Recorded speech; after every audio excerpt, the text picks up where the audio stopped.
Hey everybody, it's Jack with Future Pastimes, and I'm a designer on Dune themed games and expansions, and we're talking about Dune Prophecy in this episode. And this is part 4, episode 4, which is called Twice Born, which is a reference to the message that the Bene Gesserit got in a previous episode. One born of blood and one born of spice. And there's a lot of questions about who that could be and even more possibilities. So, Sister Valia thinks that that's a reference to Desmond. Longtime Dune fans think that it's a reference to Paul or even his son Leto, the God Emperor. But now we've got Sister Lila, who in this episode, and I should warn you, we're going to talk about all the details. So if you haven't seen this, I don't know why you're watching this video. Sister Lila, who was in sort of a spice coma, but has come out of it at the end of the episode. So in a way, she is also born of spice as well. So, and it could, of course, it could be none of those characters. We don't know yet. There's going to be 2 more episodes this season, so it's a 6-episode season of Dune Prophecy. So we may get some more answers, although with a lot of series, by the end of the season, they raise more questions than they answer. So who can say? But let's talk about the episode. Let's talk about what I found interesting. So there's a few areas. One is there's a major part that's talking about this plot to take out the Landsraad and the Emperor as well.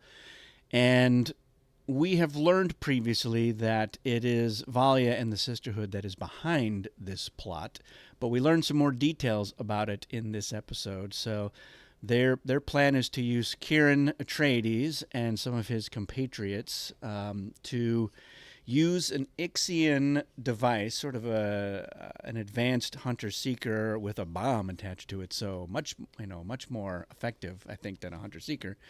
Although, collateral damage. But that's the plan, is to just blow up a bunch of these representatives and leaders of the great houses and the emperor as well. And, sow chaos. But we learn that Valia plans to swoop in and expose the plot and save the emperor's life at the last minute. And in order to do that, she needs to be there. And so she ends up, at the end of the previous episode, going back to the head of House Harkonnen, who's her nephew, and her uncle is presumably the real head, but the young Baron is the figurehead. And so she proposes that the Harkonnens finally get a truth-sayer, something that they have been wanting for a long time, and she has been denying for as long as she's been in charge. And that is that's her path to get back into the palace, because she's been sort of banned from the palace. So I enjoyed these machinations here. And what's interesting is that Kieran Atreides seems to be having some second thoughts, and it's driven by Princess Inez and his feelings for her. And I suspect that he was brought in and probably encouraged to, while training her, strike up a relationship because it could prove useful. But she has been kind of opening his mind to this idea of power and pawns and whatnot, and she still cares about her father, even though she's a little bit disappointed. There's a scene where she confronts her father in front of everybody about the death of Pruitt, and she suspects that Desmond is behind it, and that her father is basically elevating Desmond, and she's not a fan of that. And the rumors are being spread, and they're being spread by the emperor's wife, Empress Natalia, and she's doing it to sort of goad her husband into making some bold decisions to be a stronger emperor. And she goes right to Desmond to say, look, you have this ability, and the emperor has enemies, and you should be used. So back to this plot, I think what's interesting is Kieran meets with an Ixian. So we have our first mention of the Ixians, and of course they are trafficking in not only in advanced technology but illegal technology. This is an AI device that we're talking about, this sort of Ixian hunter-seeker thing, and it's going to blow everybody up.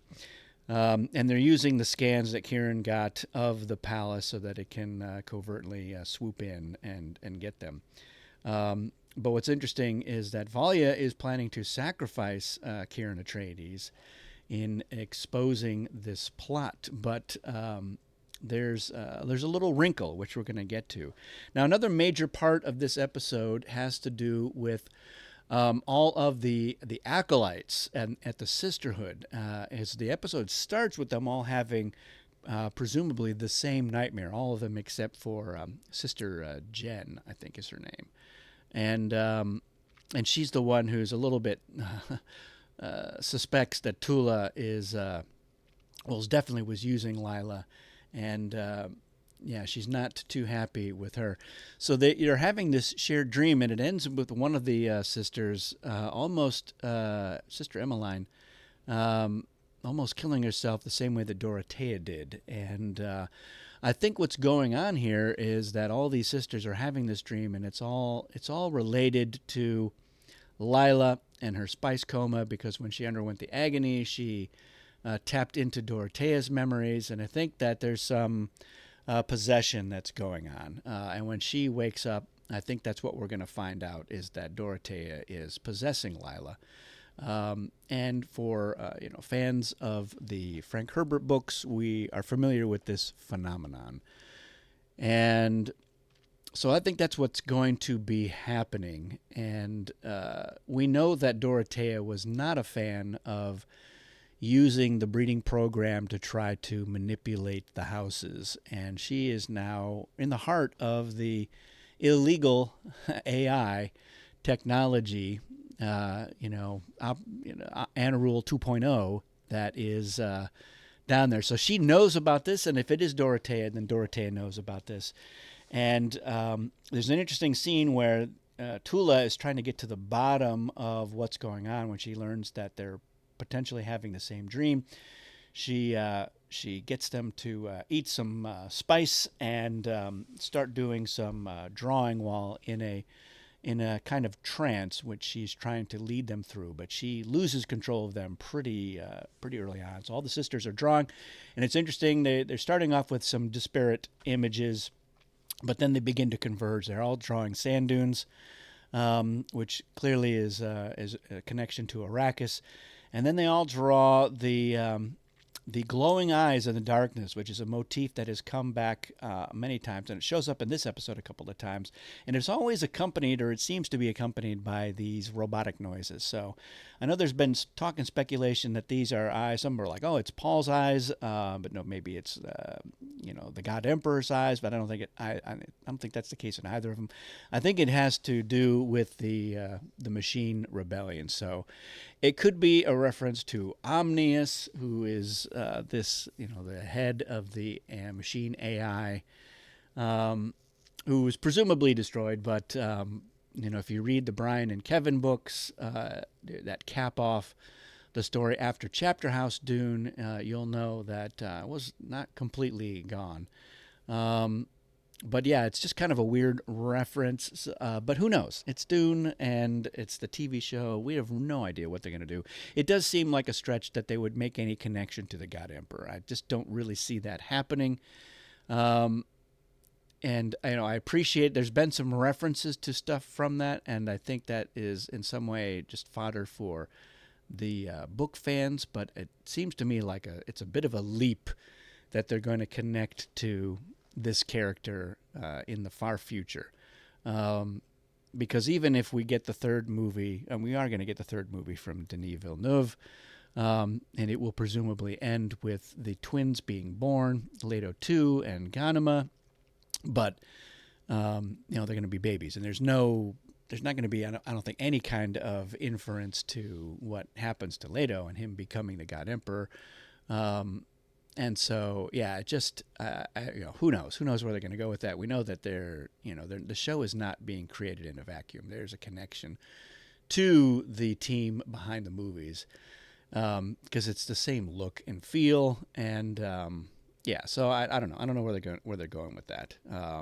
But I think that I think these eyes in the darkness are definitely going to be something. That's the one of the big mysteries of this season. So I'm hoping that we do get some kind of clue about what that is a reference to.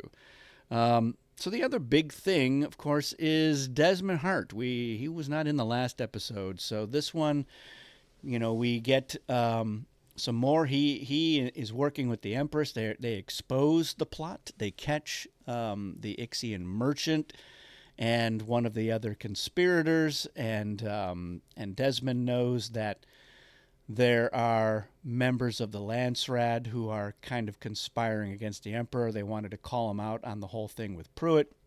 So Desmond just flat kills them with his ability. It does seem to take a toll on him, um, because his back is bleeding, and of course Valia gets a sample of his blood. So I bet you there's going to be some really interesting info about who Desmond Hart is and who he's related to, and I look forward to that information coming out. Um, but yeah, this mass execution that Desmond does, and he admits to killing Pruitt, and he accuses him of dealing in forbidden technology, AI technology, and that's why he was killed. But really, this is all just to make people fear and respect the emperor more. And I'm speculating that that is going to be the case. The emperor is going to begin to consolidate power, and it's really going to throw a wrench into Valia's plans, and everything else that the Bene Gesserit are doing. But the real big thing from this episode is clearly Sister Theodosia here, and the revelation at the end that she is apparently a face dancer. So we had in a previous episode, she knew that she was going to Seleucus Secundus with Valia. She talked about my circumstances, which was kind of a vague reference, and some other reference, I think, to her talent. So if she is a face dancer, that's a really interesting and unusual thing, because she is presumably a young woman. That's how you get to be inducted into the sisterhood. But women in Tleilaxu society, they're not out and about. It's not just a patriarchy on Tleilax. It's a really freaky thing where the women are basically the axolotl tanks, and they're barely even count as being human. Now, of course, the face dancers, and people will point this out, the face dancers, they can assume male or female appearance and parts. Everything seems to work, and so this could be a mask that she wears. But it's really interesting that Valia seems to know that she's a face dancer. The Tleilaxu and the Bene Gesserit are not known for having a chummy relationship. They really don't like each other very much, don't trust each other at all. And so having any kind of connection, I mean, it would make sense that the face dancers would want to infiltrate the sisterhood. That is what the face dancers are designed to do. They are designed to infiltrate every organization and every house and whatever, same way that the sisterhood does, but sisterhood's kind of out in the open. The Tleilaxu, of course, with their face dancers, that is very covert. But the fact that she knows this is really unusual. So that was a surprise. I can't say I'm surprised to see face dancers on the show. I mean, this is one of the most interesting toys in the giant toy box that is Dune. And it would be very hard for people making a show to not want to tap into that. I mentioned in another episode that, I was very skeptical that Desmond Hart is a Gola, because the Gola technology is something that I just don't think that they were very far along in 10,000 years before Dune. In Dune Messiah, their Gola, again, he doesn't even have human-looking eyes. The eyes were like the last thing that they could get. Now, face dancers, that's a different thing. It's not the same thing as a Gola. So, and I know that in a lot of the prequel books that Kevin and Brian were bringing face dancers into those stories. Um, and so that seems to be something that is generally agreed has been around for a while. Um, but yeah, it's interesting, and absolutely the showrunners and creators of the series probably feel like they can fiddle around with the timeline as much or as little as they want. So I could be wrong about how early in the timeline the Tleilaxu developed face dancers. Certainly could be 10,000 years before Dune. But just the fact that there's one in the sisterhood training to be a Reverend Mother, um, that's not that strange. But that Valia knows this and is okay with it and is using Theodosia, that's weird. So I'm looking forward to seeing how that plays out. So yeah, it was an interesting episode. I like it. I mean, I really love the politics and, like I said, the machinations of everything going on. And I know a lot of people are like, it's very much like Game of Thrones. And you can keep in mind that Dune predates Game of Thrones by decades. Not necessarily the prequel books. So, like Sisterhood of Dune is definitely post Game of Thrones. But this idea of you have these great houses, and all of this political maneuvering in the Imperium is very analogous to Game of Thrones, and that, of course, does date back to the 1960s when Dune was first published. So that sort of thing, I think I'm fine with it. It doesn't bother me that like, oh, it's too much like Game of Thrones. I think that's just kind of somebody looking for an excuse not to like this show. I mean, the pace it's not a fast-paced show, but it's interesting. It's compelling. I want to know more. I like where it's going, and I enjoy seeing Dune stories play out on the screen. So I think it's fascinating. I really enjoy seeing these connections to the stories that we already know, and seeing these backstories. I think it is interesting. Prequel stuff is always very tricky because we kind of know how things are going to play out.